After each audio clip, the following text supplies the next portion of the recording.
Bamboo paneer. एक गांव में श्याम नाम का एक आदमी रहता था। वो एक ढाबा में रसोई का काम करता था। वो ढाबा का मालिक सुंदर बहुत लालची था। अपने काम वालों से किसी न किसी तरह से पैसे काट लेता था।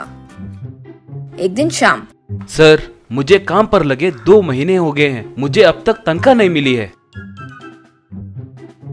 महीने महीने तनख्वाह लेकर क्या करोगे? बेकार में खर्च हो जाएंगे। तुम यहाँ जब तक काम कर रहे हो तुम्हें 1 रुपये का भी खर्च नहीं है। यही रहो, यही खाओ, सारे पैसे मेरे पास जमा होने दो और तुम जब गाँव जाओगे तब एक साथ दे दूंगा। तब कोई बड़े अवसर में काम आएंगे ना।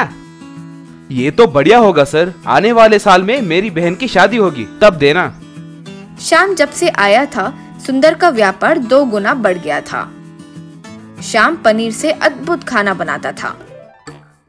ढाबा में आया एक व्यक्ति शाम से, पनीर बटर मसाला मुझे बहुत पसंद है, बहुत खाया हूँ, लेकिन जैसे तुमने बनाया उतना स्वादिष्ट कोई नहीं बना सकता। ये लो, ये 500 रखो, सब वेटर को टिप देते हैं। मैं तुम्हें अभिनंदन करे बगैर नहीं रह पा रहा हूँ। एक और दिन एक और व्यक्ति, तुम्हारे पनीर टिक्का का तो जवाब ही नहीं है, तुम्हारे साथ एक सेल्फी लेना चाहता हूँ। एक और दिन एक और व्यक्ति शाम से, तुम्हारा कढ़ाई पनीर का स्वाद अब तक मैंने जो भी खाया उन सब में बेस्ट है। तुम्हारे साथ एक फोटो लेकर मैं अपने चैनल पर पोस्ट करूँगा। ऐसे शाम का नाम रोज बढ़ता जा रहा था तो वो देखकर सुंदर को जलन होने लगी। किसी भी तरह इसे निकालना होगा, यूं सोचा। कुछ दिन बीत गए।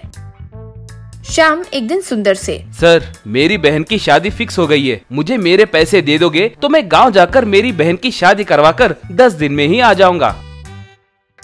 सुंदर 10,000 निकालकर शाम को देते हुए, जाकर आओ। ये क्या सर, मैं आपके पास काम पर लगकर 1 साल हो गया, हिसाब के प्रकार 3 लाख मिलना चाहिए, मुझे ये 10,000 देकर जाकर आने के लिए क्यों कह रहे हो? तुम्हारे महीने की तनख्वाह है 30,000। आज 10 तारीख है। मैं भला आदमी हूँ, इसलिए महीने के बीच भी तनख्वाह पूछे तो बिना कुछ बात किए दे रहा हूँ। साल भर का तनख्वाह आप ही के पास है ना सर? बहन की शादी के लिए चाहिए, बताया था ना। बहन की शादी के लिए चाहिए तो ब्याज पर ले लो, सबको 2 रुपए है, मैं तुम्हें 1 रुपया में ही दूंगा। ये अन्याय है सर।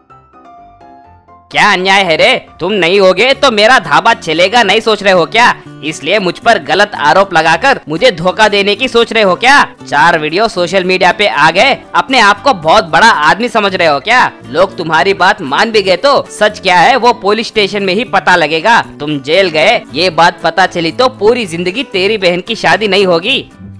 शाम को समझ आ गया कि सुंदर जानबूझकर उसे धोखा दे रहा है। लाचार होकर वो वहाँ से चले गया। शाम अपनी बहन रेखा से, मुझे माफ करो बहन, मेरी वजह से शादी रुक गई है। दहेज के पैसे जो दूंगा, जो कहा वो दे नहीं पाया। कहते हुए पूरी बात बताया। जाने दो भैया, सब हमारे अच्छे के लिए होता है। मुझे पसंद करे तो दूल्हा दहेज के लिए शादी थोड़ी रोकता। उसकी सोच क्या है वो शादी के पहले ही पता चल गई। वैसे आपके हाथ में जादू है। आपके बनाए पनीर के पकवान सोशल मीडिया पर बहुत मशहूर है। आप ही पनीर के पकवान से कोई व्यापार शुरू कीजिए ना। हाथ में बिना 1 रुपया के व्यापार कैसे शुरू करूं? कम से कम खाना बनाने के लिए बर्तन और चूल्हा और परोसने के लिए प्लेट भी तो चाहिए, उनके लिए ही बहुत खर्च है।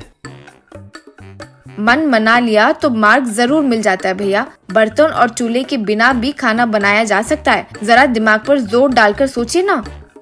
शाम रेखा की बातों के बारे में अच्छे से सोचा। वो फिर गांव के बगल वाले जंगल से बैम्बू लेकर आया। पनीर के टुकड़ों को लकड़ी के बीच में डालकर उन्हें कोयले पर पकाकर बैम्बू पनीर तैयार किया। रेखा ये सब का वीडियो निकालकर सोशल मीडिया पर पोस्ट की। शाम रोड के बगल में अपना बैम्बू पनीर बेचना शुरू किया। आए लोगों को प्लेट में नहीं बल्कि केले के पत्तों में सर्व किया। सोशल मीडिया पर वीडियो देखते ही सुंदर के ढाबा पर रेगुलर जाने वाले कस्टमर्स शाम को ढूंढते ढूंढते वहां आए।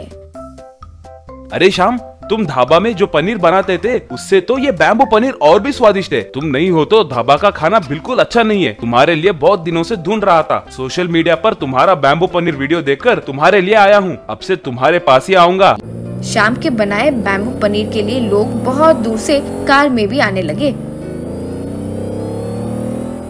शाम जल्दी बहुत अमीर बन गया। अच्छा रिश्ता देकर रेखा की शादी करवाया। सुंदर व्यापार नहीं चलने के कारण ढाबा बंद करके गांव छोड़कर चले गया। बेकार में शाम को धोखा दिया, उसके लिए बहुत अफसोस किया।